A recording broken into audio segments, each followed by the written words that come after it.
In a grand hall, a man stands over a fallen woman. A sword is pointed at the back of a woman in blue. The red-eyed man, holding a sword, addresses her as Manhwa. He claims he once cherished her and her talent. He reveals his disdain, accusing her of dabbling in forbidden black magic. He regrets ever keeping her by his side. Manhwa denies the accusation, pleading with Shevlot as a dead man lies nearby. She begs him not to see her as an enemy. His cold, red eyes stare back without emotion. Overwhelmed with despair, she finds she cannot speak. He cruelly interprets her silence as a choice to say nothing. She remembers hoping his imperial power would be different. A final, swift strike fills her vision. A flashback introduces Manhwa, the beloved daughter of a noble house. From a young age, her knowledge and grace were unparalleled. A magical green pendant glows in her hand. She shines brightly at her debutante ball. Though she stood out everywhere, her life was not her own. A shadow of sadness hangs over the celebrated young woman. Her mother coldly admonishes her for foolishly using magic in public. Her mother laments that Manhwa's actions could ruin everything. Ordered to live as if dead, Manhwa never felt her mother's love. Used as a tool by her family, she had no true home. Lost in thought, Manhwa sympathizes with a legendary witch. A maid is confused as Manhwa explains she pities the witch from the kingdom's legend. The tale unfolds of the lonely witch Yahello, who sought power but was slain by a hero. Manhwa wonders if the witch had a lover, but her maid quickly scolds her. Unfazed by the warning, Manhwa muses that perhaps the witch just wanted something small. She imagines the witch's simple wish, a normal life, a loving marriage. She reflects on a life of giving up, unable to be herself. At a dreaded imperial banquet, she first met Shevlot. They shared a magical dance, and for a moment, she felt seen. He promised to stay by her side forever. But that promise was broken. He married another woman. Wah! Amidst the crowd, a sudden realization shocks her. She instinctively clutches her stomach. Later, before his throne, Shevlot coldly asks if she's pregnant. Shocked that he knew, she wonders if he still cares. The words of hope were ones she never dared to speak herself. A blonde woman on his lap remarks that Manhwa's mother must cherish her. Manhwa understands her mother's concern wasn't for her, but for the family. The blonde woman smiles, suggesting to His Majesty that he show mercy. She then reveals her own pregnancy, stunning Manhwa into silence. Shevlot decrees his mercy. Manhwa and her child will live in the detached palace. She wonders why her child is not considered a blessing. The beautiful memories of their past shatter into pieces. With her young child, she escapes through a window. Through despair and struggle, she found a new wish in her child's touch. She gazes down at her baby with pure, unconditional love. As she dies, Manhwa wonders if this was her destiny. Her last thoughts are of her beloved daughter Liriana. She remembers Liriana as a kind, soft-hearted child. But a child forever stained by her mother's dabbling in black magic. Manhwa regrets not heeding her own mother's warnings about the Empress. With her last breath, she resolves to protect Liriana. A brilliant, blue magic circle erupts around her. Her eyes widen, witnessing the impossible phenomenon. A great white dragon appears, asking if she wishes to live. She stares back, determined, not caring what the beast is. Desperate, she pleads for help to protect her daughter. She reaches out, making contact with the legendary beast. The dragon's cosmic eye glows as it accepts their contract. A memory resurfaces of Liriana wanting to show her something. Manhwa looks on, puzzled by her daughter's excitement. Liriana morbidly presents 2 bloody hearts to her horrified mother. The horrifying dream shatters into flashes of light and darkness. Awakening in bed, she questions if her death was just a dream. She stares in shock at her own small hands. Touching her face, she wonders if she's returned to the past. But the familiar room feels strangely recent. In disbelief, she runs towards a figure covered by a red cloth. But the cloth falls to reveal nothing underneath. She comes to a horrifying realization. She's possessed her daughter's body. Stunned, she stands small and alone in the vast room. She sees her daughter's familiar ebony hair and emerald eyes. It's the face of her own childhood, yet not quite. In the mirror, she confirms she's in Liriana's body. She sits on the bed, adorably stunned by the situation. Panicked, she wonders about her own body and Liriana's soul, recalling Chevlot's betrayal. Then she remembers the beast she met in the darkness. The memory of its vivid purple eyes confirms it was real. A tiny white baby dragon with purple wings appears on the dresser. She recoils, shouting in shock, recognizing the beast from her vision. The little dragon lets out a very big, unbothered yawn. Its massive wing unfurls, startling her with its size. The tiny dragon zips through the air as she begs it to wait. As it flees, its tail shatters a door, while she demands an explanation. She stumbles to a stop, already exhausted from the short chase. Gasp, she realizes Liriana's body is incredibly frail and weak. She recalls comforting her sick daughter, promising a better future. In the memory, a weak Liriana clutches her mother's hand. Despite her illness, Liriana gave her a radiant, hopeful smile. The memory fills Monet's eyes with sorrow and love. In the present, she wonders if Liriana's soul is sleeping within her. She looks down at her small hands filled with a new resolve. Looking around the empty hall, she can't find the little beast. Clutching her chest, she is suddenly struck by a deep chill. She realizes the thin nightgown is inadequate, fearing for Liriana's weak body. Peeking into the hall, she wonders what happened while she was gone. Ouch! Her weak body gives out, and she stumbles to the floor. Two knights approach, discussing the child in the room, and she realizes who they are. Tuck. She falls back in shock as they call her the witch's daughter, though one warns the other to be careful. A knight reaches to grab her, but she defiantly refuses. Realizing Liriana suffers from her stigma, she desperately pleads for him to stop. As he grabs her, she screams for him not to touch Liriana's body. The tiny dragon's wings suddenly flare with a brilliant light. The knights pause, confused by the sudden change in atmosphere. The baby dragon's chest glows, gathering an immense power. It unleashes a torrent of fire, blasting the knights and sending her flying. She watches in shock as the knights panic, their cloaks ablaze. As the beast flies away, she calls for it to wait. Determined, she vows not to let it escape again. She chases it out of the burning palace and into a sunlit garden. Seeing the estate, she realizes Liriana was kept in the royal palace's northern tower. She scans the garden for the beast, spotting two men in the distance. A young man with blonde hair pauses, alerted by a sound. He spots the small child running frantically across the garden lawn. The scene shifts to a peaceful view of the sky. She finally finds the little beast perched beside a garden fountain. Spotting her, the beast perks its ears as she calls out its name. Disheveled from the chase, she declares she has a question for it. Promising not to get closer, she begs it not to run away again. "Take this," she yells, hurling an object towards the fountain. Huh? The object splashes into the water as the dragon watches, confused. Kya! She screams as a geyser erupts from the fountain. Huff! Soaked and exhausted, she crouches by the water's edge. Wondering what she's doing, she notices something clutched in her hand. Her long-lost magic stone necklace gleams from the bottom of the fountain. Retrieving it, she stares in disbelief, recognizing her cherished pendant. The tiny dragon swoops back down from the sky. Her reflection gazes back at her from the pendant's polished surface. As she puzzles over the necklace's appearance, the beast lands gently in her lap. It curls up instantly, falling sound asleep in her arms. She realizes with a start that it wasn't trying to run away. Holding the sleeping creature, she's moved that it fell asleep in her arms. She muses that while it looks like a beast, its actions are different. She realizes the little creature helped her find her magic stone necklace. With the necklace, she wonders if she could use magic, even in Liriana's body. Remembering the cruel label, the witch's daughter, she hesitates, fearing for Liriana's safety. She decides it's best to keep the powerful necklace hidden for now. A boy's voice suddenly calls out, "Liriana?" She turns around, startled by the sudden voice. A well-dressed blonde boy walks toward her, confirming her name. The camera focuses on the intricate golden clasp of his red cravat.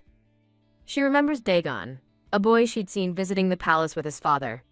Dagon silently observes her from a short distance. He points, asking what she is holding in her arms. Flustered, she holds the squirming beast up, wondering if she should hide it. Dagon's eyes sparkle with excitement as he asks if she's raising a fairy dragon. She's confused by the word fairy, picturing a demonic, shadowy version of the creature. Dagon exclaims how amazing it is to see a rare dragon, and she dryly agrees. He asks how she found it, then notices with concern that her clothes are soaking wet. Without a word, Dagon removes his golden cloak. He gently drapes the cloak over her shoulders, telling her to wear it. He apologizes for not noticing sooner, admitting he was too distracted by the dragon. She smiles warmly, thinking he's a true gentleman who puts her at ease. Dagon looks back at her, his cheeks faintly blushing. He offers to take her back, leading the way through a sunlit garden path. A maid waits for them as they arrive back at the detached palace. Waving from the doorway, Dagon cheerfully bids her farewell until next time. Now in a warm new dress, she quietly waves him goodbye. Phew.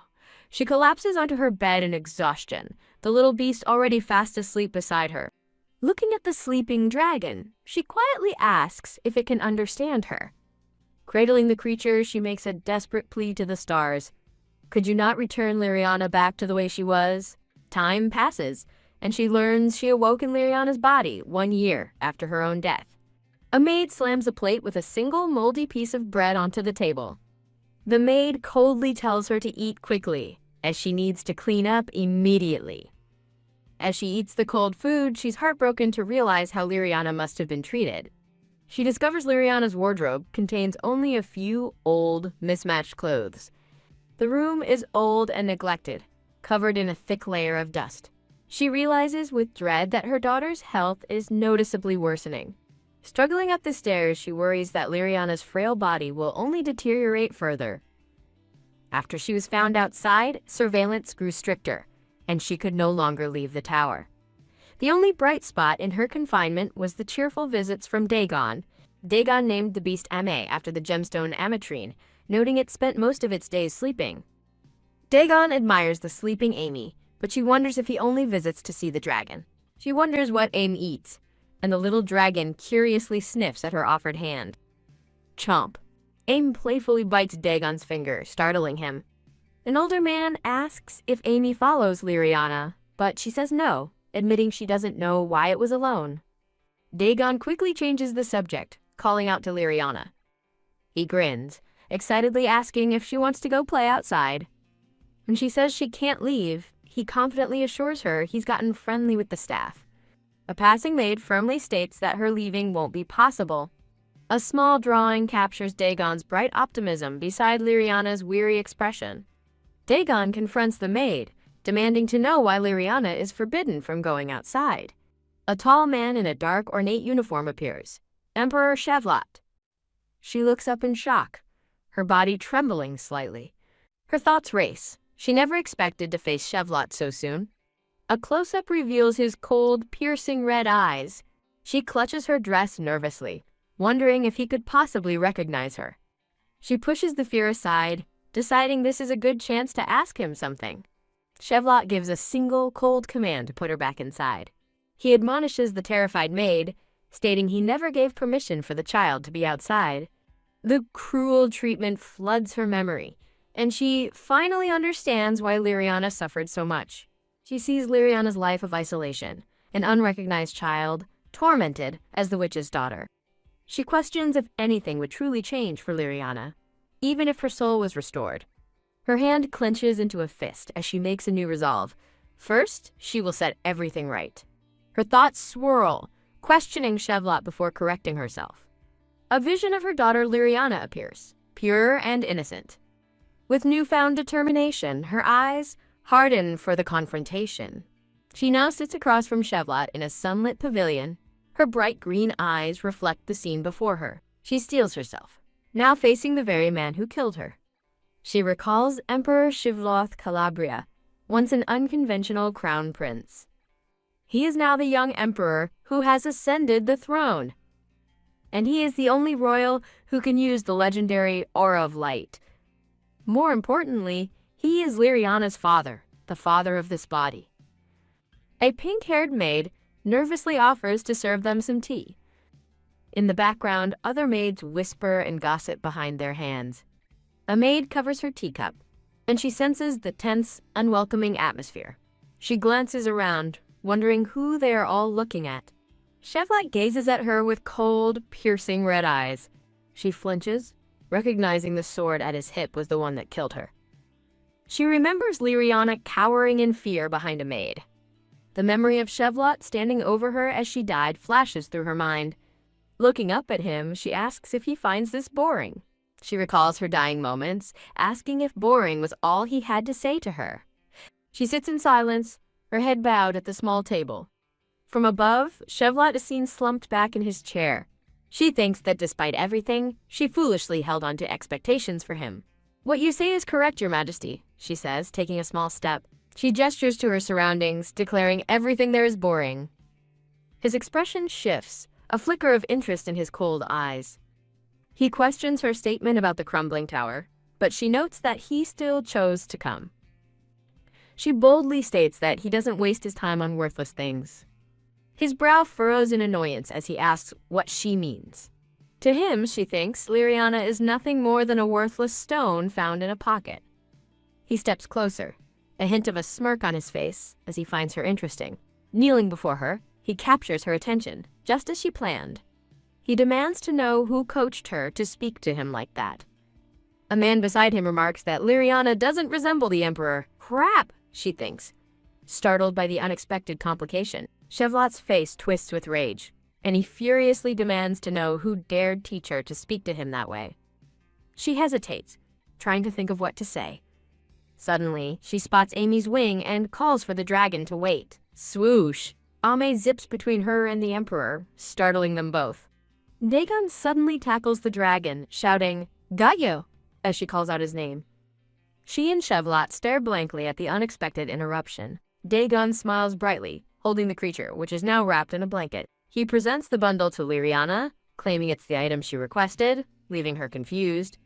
Chevlat coldly informs Dagon that Liriana isn't a registered royal. Dagon gives her a knowing smirk as she looks on in silence. The blonde boy kneels before the Emperor, apologizing for his rudeness. Dagon of the Goldev family formally pays his respects to the Emperor. Chevlat tells him to rise, wondering who influenced the boy to come here. Dagon whispers to Liriana that he had to intervene because of Ame, despite telling her to stay put. She looks back, starting to counter what he said.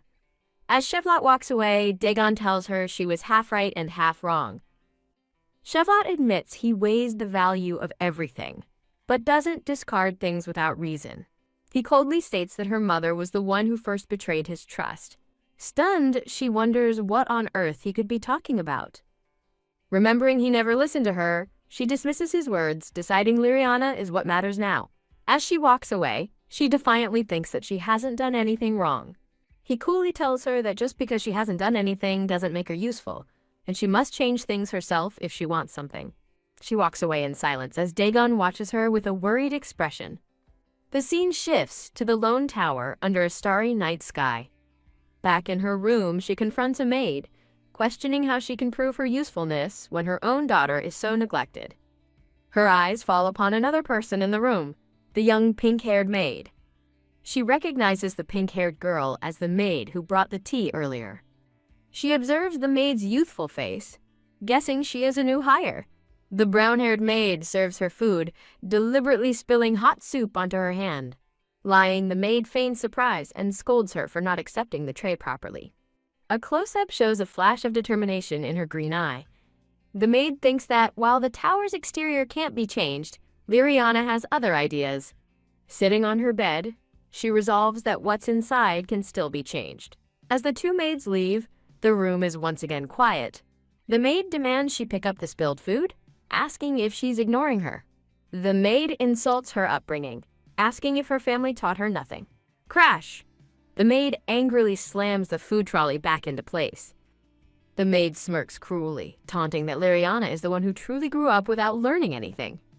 She reflects on the insult, remembering that in truth it was the opposite. Crack! A memory flashes of a whip striking a young woman's arm. She recalls her mother punishing a maid she once cherished for stealing. Her mother's voice explains that people mistake kindness for weakness, and servants forget their place. In a fragmented memory, the maid begs for forgiveness over a small item, but her mother shows no mercy. Her mother taught her a harsh lesson. Punishment must be heavy, rewards light. Looking back, she remembers her mother's belief that only a merciless whip ensures loyalty. She recalls how the maid and her family were exiled, and no one dared defy her mother again. With newfound resolve, she announces that everyone will be dismissed except for a head maid she will personally choose. The maid sputters in disbelief, demanding to know what right she has to say that.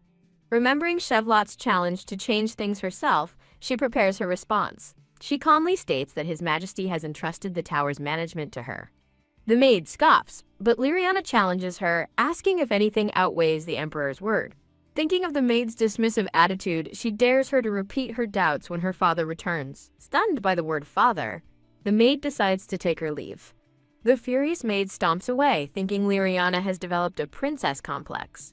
In another room, a woman in black sits pensively, mulling over the news of Liriana choosing a head maid. Two maids gossip about the incident, noting how Liriana, once silent, boldly spoke up to the Emperor. One maid dismisses it as a child's game, but another, Serena, thinks it's not bad at all. Serena points out that everyone in the tower was exiled for one reason or another. The other maid asks what she's getting at, and Serena smiles, sensing an opportunity for them to escape. A maid recalls that day was the first time the Emperor ever truly looked at Liriana. Later, a delicious and proper meal is placed before her. A new maid introduces herself, presenting the meal as an apology for the previous maid's behavior.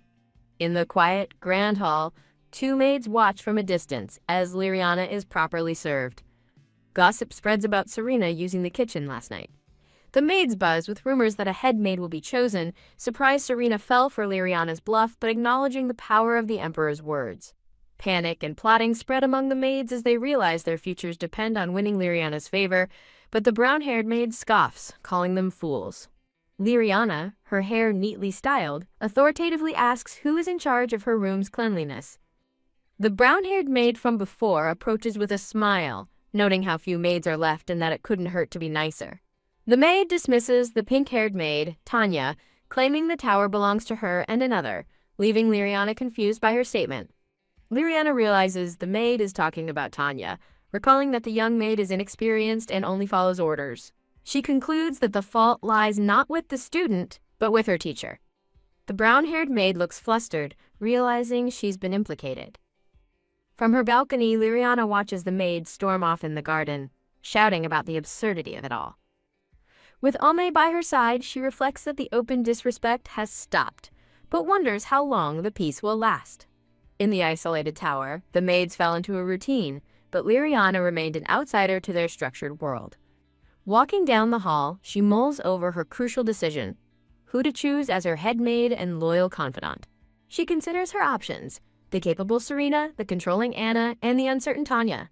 Despite the changing dynamics, two knights remain defiant, loitering in the hallway as a maid hurries past. One of the knights smugly remarks that a place like the tower is no place for them. Liriana confronts the knights, telling them to stop laughing and lingering in the corridor. The knight mockingly pretends not to hear her, so she cleverly reminds them that it's mealtime. Dagon arrives just in time, apologizing for his tardiness and explaining he was busy with sword practice. He reminds the knights of their oath to serve their lord, making Liriana question if her father's understanding of loyalty was wrong. The knights immediately bow and depart, much to Liriana's surprise at their swift change in demeanor. A narrative panel introduces Dagon, Grand Master of the Imperial Knights, whose unwavering character is more impressive than his title.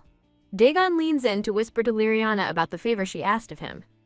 With new resolve, she thanks him, confirming that she has finally made her decision. Liriana stands before the assembled staff, formally announcing she has gathered them to choose her head maid. The maid Anna smirks, whispering confidently that Liriana will surely choose her or Serena for a comfortable life. Liriana begins her announcement, preparing to name her chosen head maid. In a dark flashback, she recalls once believing her mother's cruel teachings were correct. She remembers the day everyone abandoned her, resolving then to live a life completely different from her mother's. The pink-haired maid, Tanya, looks up in absolute shock as the other maids gasp at the unexpected choice. The other maids murmur in disbelief, with Anna questioning if Tanya has ever even cleaned Liriana's room. Liriana fiercely orders them to speak properly, revealing Tanya has been cleaning the tower's corridors all along. Stunned, Anna asks how she knew, and Liriana thinks of Dagon's help in gathering information. She remembers that Tanya was the only one brave enough to serve her tea, and the only one who never showed disrespect.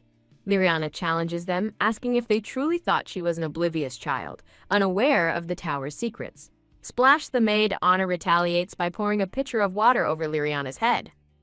Drenched and humiliated, Liriana looks down as water drips from her hair. Anna offers a fake apology, sarcastically asking if the tea was too cold. Leaning in with a cruel smirk, Anna tells her it's time to stop playing princess.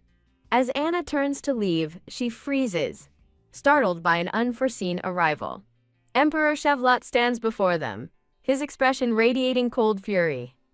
He rests a hand on a golden chair as a maid cries out his title in alarm. The emperor's imposing figure dominates the room, his displeasure palpable. Anna stammers in terror, while a tearful, drenched Liriana looks up at the emperor's arrival. Shevlot steps between Liriana and the maid, coldly stating he wasn't asking for her input.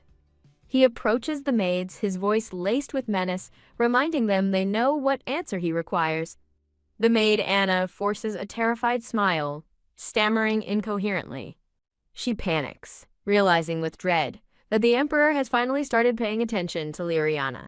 Glaring down at the terrified maid, he asks contemptuously if she has lost her tongue. Liriana steps forward defiantly, declaring to the emperor, "She belongs to me." He asks what she was doing, and she explains she was teaching the servants responsibility. He coldly questions if getting hot tea poured on her head was part of the lesson. Liriana admits that while it was necessary, she did disrupt the palace's order. Stunned, Anna wonders why Liriana is covering for her. Liriana looks down, stating that she is bowing her head in apology. Anna watches in confused silence. Suddenly, Anna throws herself to the floor, begging the emperor for forgiveness and siding with Liriana. She thinks to herself that this isn't to protect Liriana, but to secure her own standing. All the maids fall to their knees, pleading for the emperor's mercy and benevolence. Annoyed, the emperor sighs and orders them to stand back at once. He turns to Liriana, telling her to go and tidy herself up. As the scene pans to the dilapidated tower, he declares he will inspect it himself. Shevlot stands alone on a dusty balcony, surveying the tower's interior. The scene shifts to a man with blonde hair reporting to Shevlot about the tower. The blonde man asks if Shevlot intends to erase Liriana from his heart entirely. Shevlot looks away, stating he knows the reason he left her there. The blonde man insists the tower is too cruel a place for a small child like Liriana. The tower's interior is shown in a state of decay, covered in cobwebs and debris. Back in the tower, Liriana tells Shevlot she can see the Emerald Palace from the window. She recalls it was the palace granted to her and her mother as Shevlot watches her. A close-up shows the dirt and grime on Liriana's simple clothes.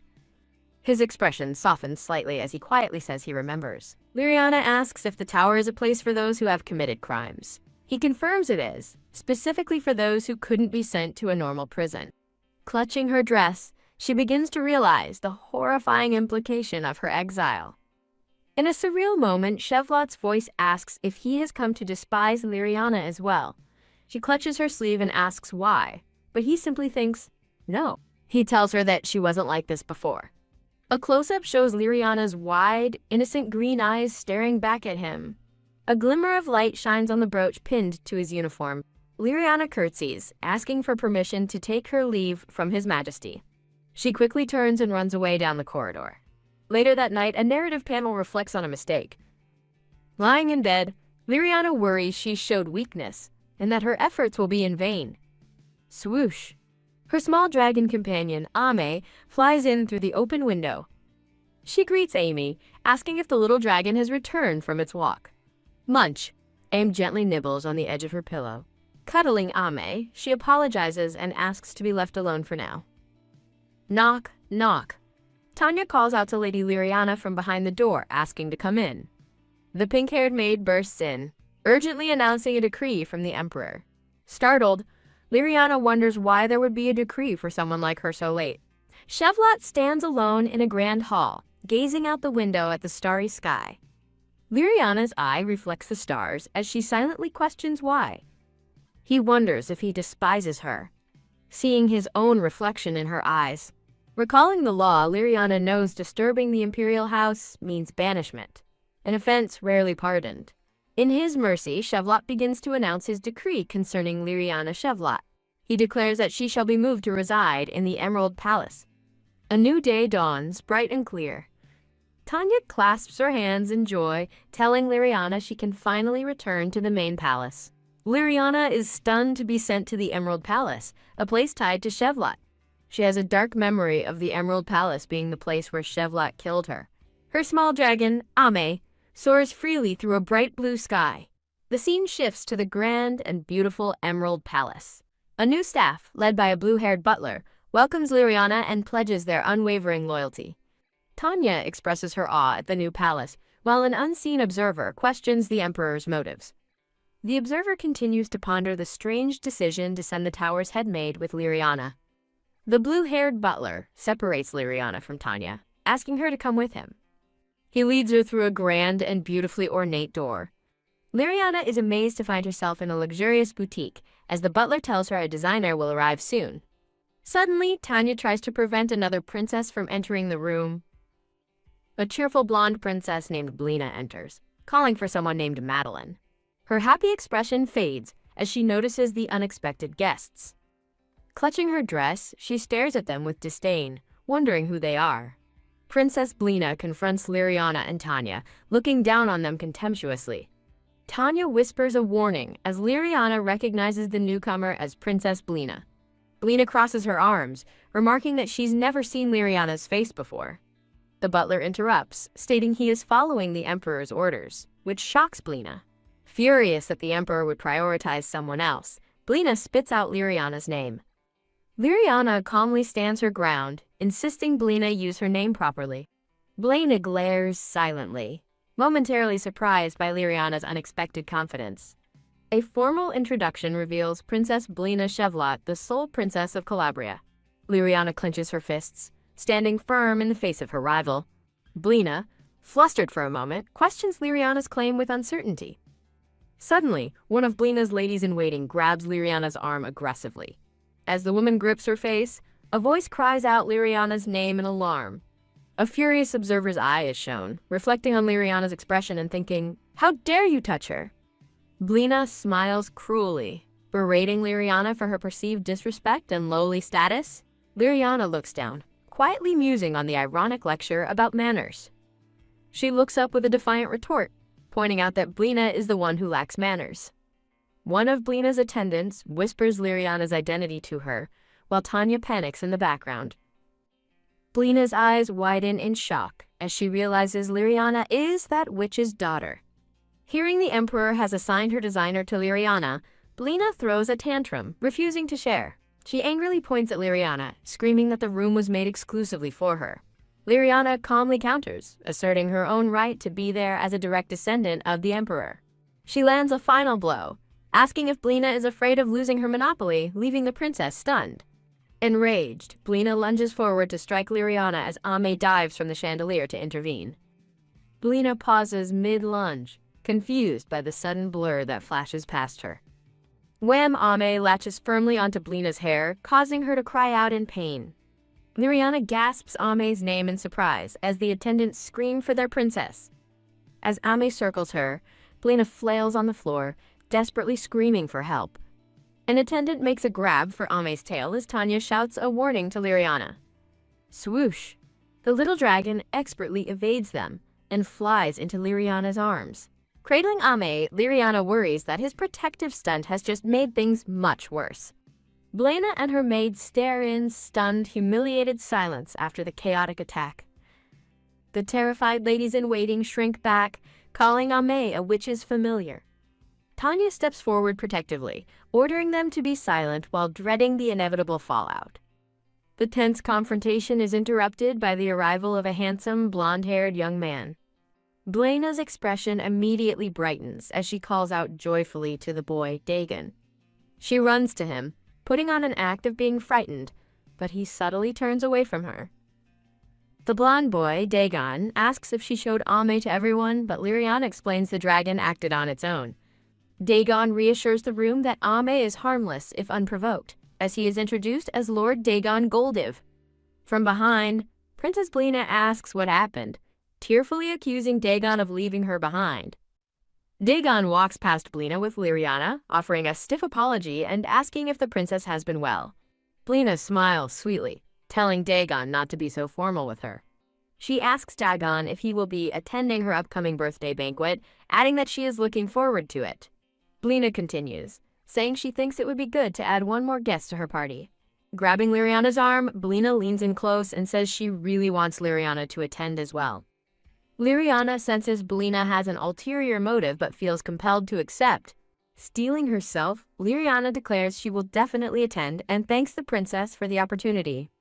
Momentarily taken aback, Blena states she will send an invitation later. Fuming, Blena orders her attendants back to the Rose Palace, shooting a hateful glare over her shoulder. Ame peeks out from behind a pillar as an unseen woman exclaims, "Oh my." A stylish woman in a large hat fawns over Liriana, delighted by her rare ebony hair and the fun she will have. The butler calls her Madeline, and she introduces herself as Madeline Dwatch, or Maddie. Madeline gets straight to work, pointing out outfits and ordering Tanya to help Liriana change. Dagon begins to excuse himself but stops, blushing as he decides to stay and watch. Madeline playfully stops him, announcing that the first runway is just starting. Liriana is revealed in a stunning and elaborate light blue gown with a matching hat. Dagon's eyes sparkle with wonder, completely captivated by her appearance.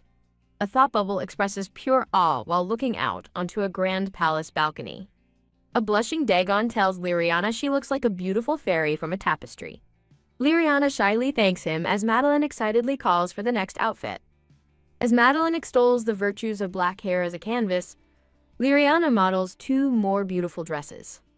Madeline declares her work marvelous and promises to procure the finest materials for a new banquet gown. Now in a yellow dress, Liriana tries to stop her, pointing out that Tanya is exhausted from all the changes. Madeline insists her inspiration is soaring, while Liriana privately notes that Dagon seems to be enjoying the show. Ame poses triumphantly on a cushion as Dagon praises the little dragon, much to Liriana's amusement. While Madeline wonders if she put diamonds on Am's scarf, the blue-haired butler addresses Liriana as Lady Relena. The butler smiles, asking if it is time for them to return to the Emerald Palace. The scene transitions to the magnificent Emerald Palace under a dusky pink sky. A door is held open as they are beckoned inside. Liriana enters a grand hall, thinking to herself that just as she suspected, all the servants have been replaced. She looks down with a grim, troubled expression. Standing alone in the vast hall, a narrator reveals that to Relena, this palace is just another tower. Liriana understands that the new servants are the Emperor's eyes, and her every move will now be watched. Tanya hesitantly begins to speak to Lady Relena, her voice trailing off. A new purple-haired maid named Bennett steps forward, introducing herself as Liriana's personal maid. The view pans across a long, sunlit, and empty palace corridor. Bennett grandly announces that Liriana will be taking her meals in the main dining room. Liriana cuts her short, stating she only needs Tanya, but Bennett argues Tanya is inexperienced with the palace. Bennett earnestly pleads to stay by Lady Relena's side, insisting she needs a guide for her new home. Musing on the words new home, Liriana realizes the staff is unaware of her past here and reluctantly agrees. Overjoyed, Bennett exclaims her delight and quickly takes Liriana's hand. Bennett excitedly begins to lead her away, offering to show her the corridor leading to the annex. Liriana's eyes widen in alarm as she realizes where they are going. She panics and pulls back, insisting that she cannot go there yet. A dark vision flashes through her mind of a younger version of herself lying dead on the floor. Liriana's eyes are wide with sheer terror as the past threatens to overwhelm her. Liriana struggles to compose herself, insisting her past self can't possibly still be there. Seeing her distress, Bennett calls out to Lady Rowena with concern. The grand, empty hallway seems to echo with unspoken memories. In a flashback, a younger Rowena wonders why the Emperor never visits, blaming her own weak body. She heartbreakingly asks if someone would be better off without her. A comforting voice from her past insists that isn't true, starting to say what she means to them. The memory shifts to her waking up in a beautiful, star-themed bed. Back in the present, Liriana reflects that she's pushed Rowena's body too hard lately. Getting out of bed, she walks unsteadily, her thoughts solely on Rowena. A painful memory surfaces of a mother and daughter being torn apart by death. Liriana touches her chest, sensing an instinctual urgency driving her forward. She clenches her fist with resolve, knowing she must win Chevlot's trust before it's too late. Liriana envisions the resources she will gain as princess, wealth, knowledge, and experts, to uncover the secret of the dragon's magic that binds her to Rowena's body. Her eyes filled with determination, she vows to do anything for Rowena's sake. Hearing a flutter, Liriana turns to the open balcony door and calls out for Ame. Ame sits perched on the balcony railing, looking out into the starry night. The little dragon leaps from the railing and flies into her waiting arms. Cradling Ame, she sadly notes he's been distant lately and asks where he's been going. She gently pets his head as he nuzzles into her embrace. Standing by the window, Liriana holds her companion and gazes silently at the night sky. A dark thought crosses her mind as she wonders what she would do if she lost Rowena forever. Ame snuggles closer, seeming to sense her fear and offer comfort.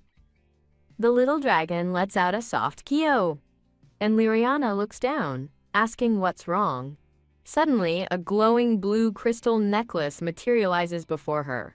Liriana gasps as the necklace's light envelops her entire body. Whoosh! She is suddenly pulled from the balcony and into the air, crying out that she's going to fall. Her panic gives way to awe as her eyes reflect the vast, starry sky. Floating high above the palace, she sees Ami is carrying her by his tail. She looks around in sheer amazement at the magical sight. Realizing Ame is using levitation magic, Liriana asks if he did this, to which he replies, Kyo. From their high vantage point, she marvels at the magnificent view of the imperial palace at night. Liriana reflects on how Ame has always tried to protect and comfort her, even when she didn't realize it. She looks at him with newfound understanding, wondering if this was his goal all along. Floating together against the moonlit sky, a feeling of deep connection forms between them. Amy looks back at her with fierce, protective eyes. Time flies as Liriana and her maids prepare for the much-anticipated banquet. The day of the party arrives, set at a magnificent white palace under a clear blue sky. A title card announces the start of Princess Blina's birthday banquet as nobles fill the grand hall. A massive, sparkling mountain of presents is piled high for the princess. The ballroom is packed with nobles from all over, many attending for political reasons. A guest excitedly announces that Princess Blina has finally arrived. Elegant shoes descend a grand staircase, heralding the princess's entrance. Princess Elena makes her grand entrance on the arm of Dagon, looking radiant. Two young noble girls in the crowd gasp in admiration at the princess's beauty. Blina greets her guests with a dazzling smile, welcoming them and promising the festivities will begin when her father arrives. While Blina waves to the crowd, Dagon scans the room, his eyes searching for someone. Two noble women gossip, commenting that Blina and Dagon already look like a perfect couple. Blina smugly asks Dagon if he heard the gossip, finding it hilarious. Dagon offers a stiff apology, pointedly asking the princess to repeat herself as he's busy looking for Liriana. Blina's smile shatters, her eyes wide with fury and humiliation at his public rejection. As a flustered Blina watches, Liriana makes a surprise entrance. Liriana is revealed in a magnificent, glittering, galaxy-themed blue gown. Two noble ladies marvel at the dress, recognizing the brooch as Madeline's signature work. A group of girls crowds around Liriana asking for her name and about her brooch, but she seems overwhelmed. A voice rings out, expressing surprise that Liriana actually showed up. One of the girls asks Princess Blina if she knows Liriana, and the princess smugly confirms she does. Blina hides a smirk behind her fan, coldly declaring Liriana to be that witch's daughter. The crowd erupts in shocked whispers, recalling a past tragedy and questioning why Liriana is present. Liriana overhears a cruel comment that she should have stayed locked away in a tower. She clenches her fist, her expression hardening against the insults. Alone amidst judging silhouettes, she's glad she isn't the real Liriana, who would be hurt by these words. Blina leans in close, taunting Liriana about real palace life and telling her to get used to it. Blina and her friends walk away, discussing an upcoming sword competition. Deciding she needs a break, Liriana resolves to go to the garden. A young Dagon tries to call out to her, but is interrupted.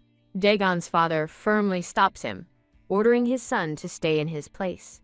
A dejected Dagon apologizes to his father as Princess Blina walks by. Dagon watches in silence with a troubled expression. A young noble girl excitedly approaches Blina, asking if her dress is one of Madeline's designs. The girl timidly addresses the princess, but then falters, wondering if she said something wrong. Blina sharply turns away with a cold look. Peeking over her fan, Blina's eyes gleam with a cruel intensity. Flinch.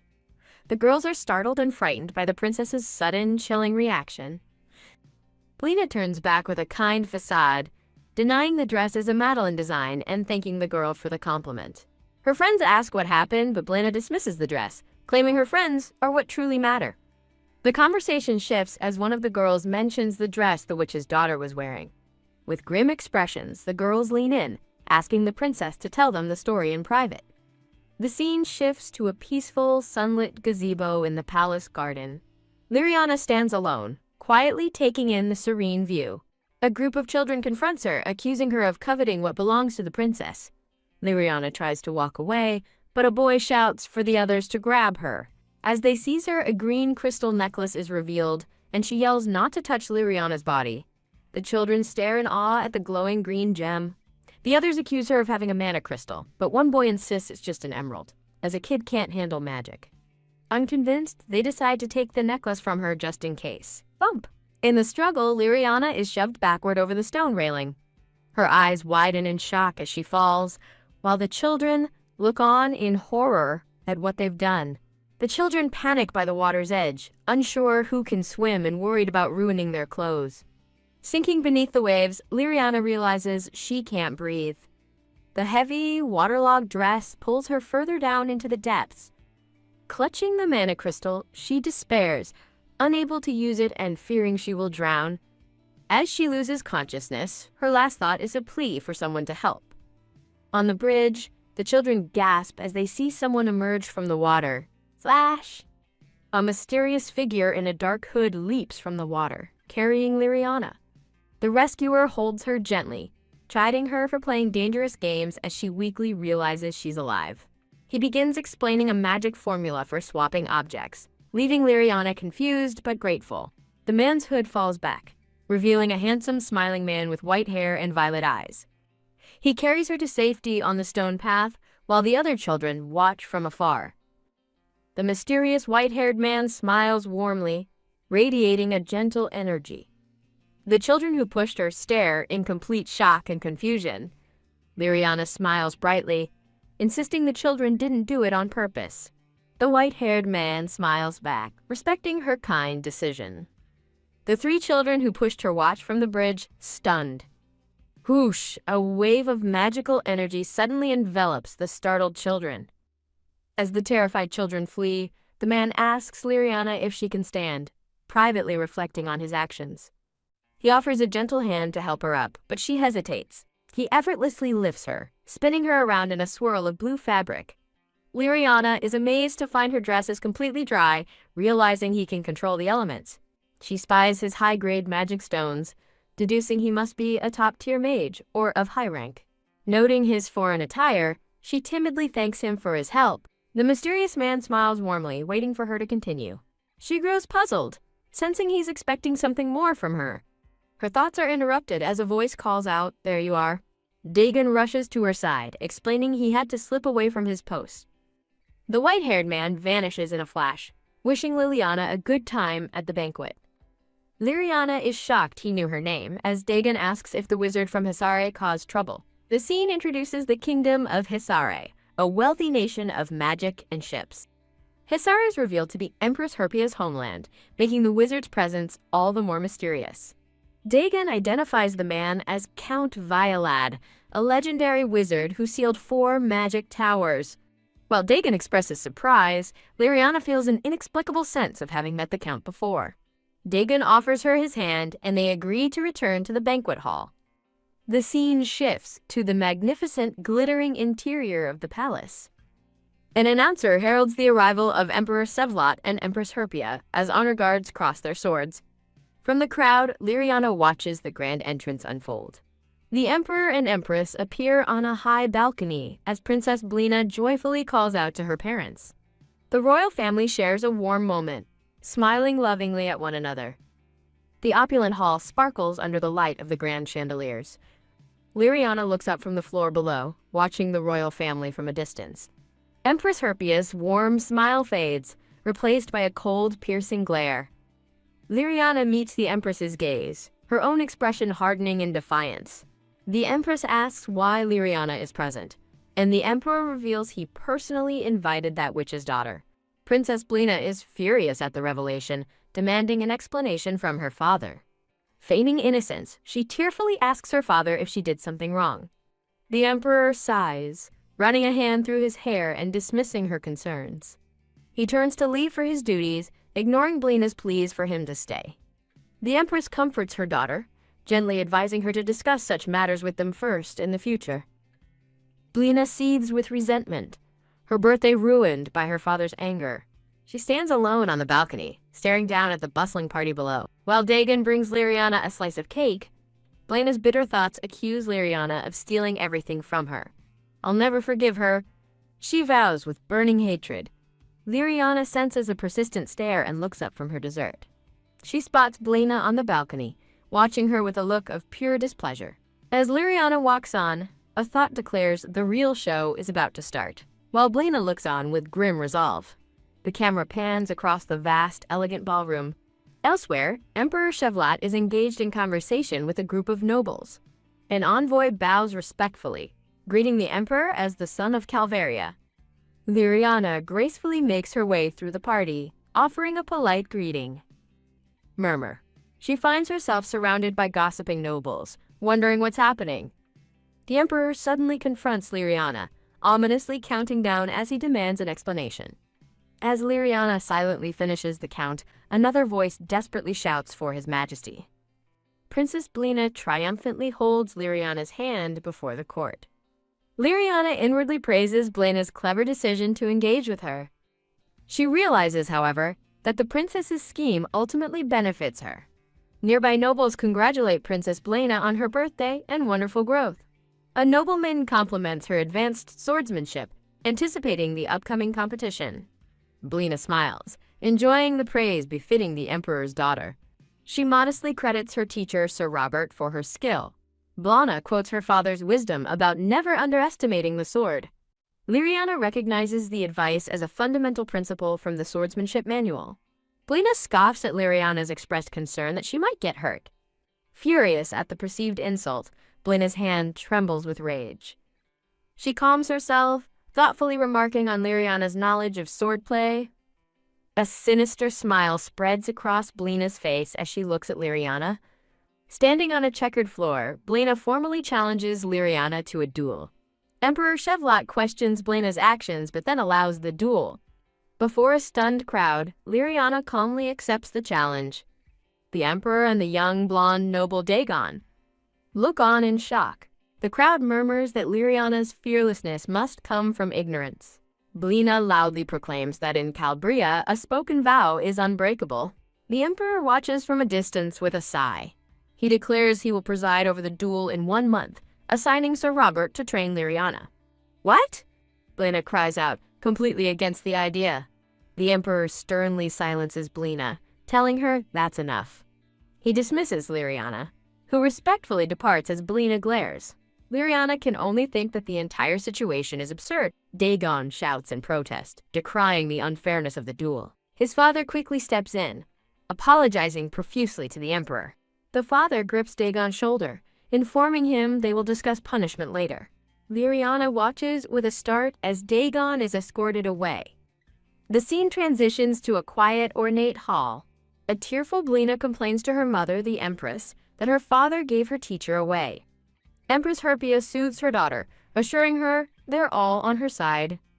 The Empress's eyes gleam, thinking that help is always available for the princess.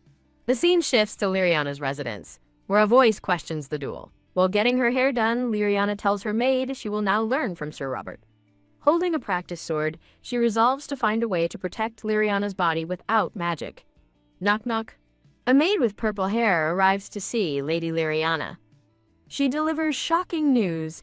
Sir Robert was injured in a carriage accident. The maids find the timing suspicious. As one reports, the Emperor is sending a replacement instructor. Liriana accepts the setback, just glad to have a teacher. Now dressed for training, Liriana is called out to the grounds. Her maid, Tanya, explains that the new instructor is also injured after falling down some stairs. Liriana is shocked, realizing 2 accidents can't be a coincidence. She decides she must act and resolves to send a letter to the Emperor. In the letter, she will state that she no longer requires an instructor. The Grand Mansion stands peacefully under a clear blue sky. Dagon sits by a window, lost in thought, with a sigh. A clatter outside startles him from his thoughts. His eyes widen as he recognizes the carriage that has just arrived. A memory flashes of a young Liriana gently holding his hand and apologizing. Liriana asks Dagon if his house arrest is because of her. He laments not understanding his father, feeling more distant the harder he tries. Liriana listens silently, her expression thoughtful. She looks up at him with a confused, "Huh?" as he holds her hand. She pulls him along, dismissing his father's orders as irrelevant. Liriana smiles with cheerful resolve. Dagon calls for her to wait as they enter a sunny green clearing. She asks if he's sure about helping her, and if he's ever fought the princess. He reveals he was the princess's regular sparring partner, fighting her often. Liriana happily puts herself in his care, realizing his skill level. Dagon smiles. Understanding this confirms his own excellent skills. A montage shows Dagon training Liriana, sharing a picnic, and practicing diligently. Crack, a wooden training sword shatters from the force of their practice. Liriana winces in pain as Dagon rushes to her side in concern. She shows him a small cut on her hand, assuring him it isn't deep. He suggests they stop, but she hesitates, as her inner thoughts note her rapid progress under his tutelage. She privately worries that her current skills are no match for the princess's elite training. A shadowy figure appears, asking if they'd like to try a little more. Liriana and Dagon turn in surprise at the sudden voice. The white-haired man, Count Violad, appears with a knowing smirk. He lounges casually, offering his assistance with their training. Dagon is shocked, identifying the man as Count Violad. The Count teases them, remarking that the entire castle is gossiping about them. The Count takes a step forward onto the grassy field. Dagon politely declines the offer, but the Count slyly suggests magic might be better. Dagon furiously defends their hard work, while Liriana tries to calm him. The narrative highlights Princess Blina's renown as a swordsmanship prodigy. It's foretold she will wield a golden sword aura, making magic Liriana's only hope. Liliana is determined to succeed for the original Liliana's sake. The Count respects her decision, seeing her mind is made up. He casually mentions he will be staying on the outskirts of Calvaria. Dagon rallies with renewed vigor, ready to show everyone their strength. He sheepishly admits he just wants to find more ways to help her succeed. Waving goodbye, Dagon cheerfully promises to see her tomorrow. Liriana watches him leave, feeling grateful for their friendship. A grand carriage carrying Dagon departs through the forest. Clunk. The carriage wheel hits an obstruction on the path. Inside another carriage, a thought wonders about the original Liliana's soul returning. The driver shouts in alarm as the carriage jolts unexpectedly. The carriage rattles onward down the wooded path. A memory of Dagon's bright, happy smile flashes by. The memory fades over a close-up of his training clothes. A maid calls out to Liriana, asking what's wrong. Liriana dismisses the maid's concern, but an uneasy feeling remains. Crash! She returns to find her room's doors shattered and barricaded. A nervous maid explains the fairy dragon causes trouble when she's away. Grr! A small, white dragon sits on a table, looking very annoyed. As the maids tremble, Liriana calls for her pet, Ame. to come here. Whoosh! Ame unleashes a blast of fire, terrifying the maids.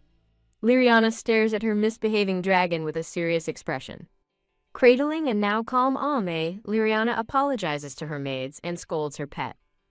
She muses that Ame's destructive outbursts always have a reason behind them. In bed, Liriana instructs her maid, Tanya, to carefully monitor anyone who enters her room. She places her hand on an ornate red box, dismissing Tanya so she can rest. Holding the box, her thoughts drift to young Master Dagon. A new day begins at a grand, sprawling mansion. Liriana rushes down a staircase in a panic, calling out for Dagon. She finds him bandaged and with his arm in a sling, smiling as he asks how she found out. Dagon dismisses Liriana's concern over his injuries, insisting he can still assist her training. A flash of pain zaps through his injured arm. A red-haired boy stops him, revealing that Dagon was in a serious carriage accident. Liriana clutches Ame, her eyes wide with shock as she processes the news. The red-haired boy Leo angrily blames the accidents on Liliana being a witch's daughter, prompting Dagon to furiously shout his full name, Leonhardt Rebellion. Dagon calls Leo a coward for believing rumors and angrily tells him to go home. Liriana sits with Dagon, apologizing for Leo's behavior and insisting he rest while she trains alone. She stares at a gifted practice sword, wondering about its origin. A memory of Dagon's bright, cheerful smile flashes in her mind. Her face darkens with worry as she holds the sword. The scene shifts to the stately entrance of another large estate. Tanya explains that the Duke is inspecting the wrecked carriage from Dagon's accident. Leo's accusatory words echo in her mind, questioning the string of injuries around her. Liriana clenches her fist, convinced this is no coincidence or string of bad luck. Determined, she orders Tanya to summon all servants and coachmen connected to the incident. Her investigation leads her to a lavish room, where she stands in surprise. Before her is an extravagant spread of cakes and desserts. Seeing the sweets, Liriana puts on a bright, innocent smile. A maid explains that a variety of treats were prepared for Lady Liliana's visit. The blonde Duke cuts to the chase, asking Liriana why she has come. She sweetly thanks him for allowing Dagon to be her sword instructor. With a polite smile, she steers the conversation toward Dagon's recent accident. The Duke calmly reports that the carriage mechanic confessed to being negligent. He adds that the mechanic will be exiled for bringing harm to the family. The Duke's explanation doesn't sit right with Liriana, who thinks to herself that this can't be the end of it. She reveals her hand, placing a large, sharp nail on the table that she claims was stuck in the wheel. Sensing the Duke's suspicion, she reminds herself to act like a child as she begins her story. Feigning innocence, she claims she explored the carriage out of sadness and overheard the servants blaming the crash on the nail. She recounts what the servants supposedly said about their rigorous maintenance protocols, directly contradicting the mechanic's confession. The Duke covers his mouth, his expression shifting to one of deep suspicion. Liriana innocently wonders aloud why a saboteur would be careless enough to leave evidence behind. The Duke considers her point, reasoning there was no opportunity for tampering after the crash, and begins to suspect his wife's involvement. The sun sets over the Grand Ducal estate. Leaving with an armful of gifts, Liriana asks Tanya if Ame has been behaving himself. Tanya reports that Ame ran off, but Liriana dismisses the concern, confident he'll return. The butler presents her with a sheathed sword, explaining it's a gift from Dagon. Liriana tells Tanya to go on ahead, saying she left something behind. Tanya calls after her from a distance, urging her to be careful. Liriana finds a quiet, secluded spot on the estate grounds. She carefully draws the ornate golden sword from its scabbard. She holds the beautiful blade, realizing it's the special gift from Dagon she almost forgot. With the sword in hand, she worries about how she will train alone for her fast-approaching duel. The blonde Duke thinks to himself, blaming his own arrogance for the attacks. As Liriana walks away, she wonders who would dare target the Goldeye family, and if they're trying to isolate her. A painful memory surfaces of a woman in a blue dress comforting a crying, younger Liriana. In the memory, the woman sits on a floor stained with blood, whispering, "No." She clutches the young Liriana tightly, her eyes filled with desperation as she insists, "I didn't do it." The maids in the memory look away in disgust, their silence a condemnation. A desperate, unspoken plea echoes from the past. Please, someone, believe me. The memory fades, and Liriana wonders why she is remembering that traumatic event now. A sound snaps Liriana back to the present, her expression shifting. She hears a noise from the estate grounds and turns to investigate. Wondering about the sound, she questions if the Duke has already sent someone. She peeks cautiously from behind a stone pillar. She spots a hooded figure kneeling and realizes their clothes are unfamiliar. Recognizing the person as an intruder, she debates whether she should call for help. Thud. Her foot snaps a twig, alerting the stranger to her presence.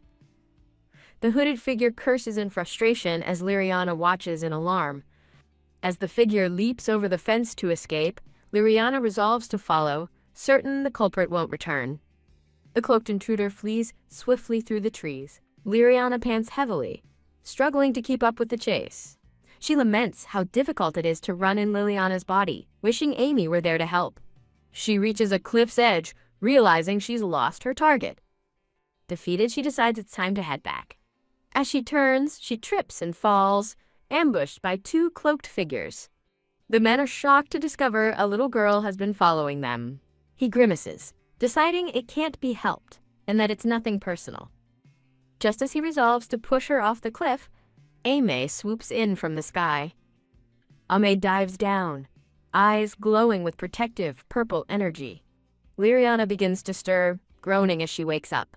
She opens her eyes and calls out in surprise as Ame lands protectively in front of her. The hooded man stumbles back in terror, asking what kind of creature Ame is.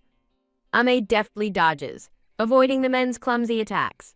With a roar, Ame unleashes a massive fireball toward the attacker. The hooded man is engulfed in the fiery blast. A blue magical barrier protects him from the flames, though the force sends him reeling. Liriana looks on in shock as Ame hovers protectively nearby. The man clutches a glowing charm, realizing his mana crystal saved him from the attack. Cradling Ame, Liriana recognizes the terrifying power protecting her foe is black magic. The man sneers, calling them unlucky and promising a more painful fate than simply falling. He begins chanting, conjuring a menacing pink magic circle. Liriana and Ame are caught in the spell's powerful light. Whoop! The spell violently throws Ame into the air, separating him from Liriana. The man laughs, mocking their foolish attempts to harm him. Ames's eyes burn with purple light, filled with fury. Ame unleashes a devastating blast of crackling purple lightning.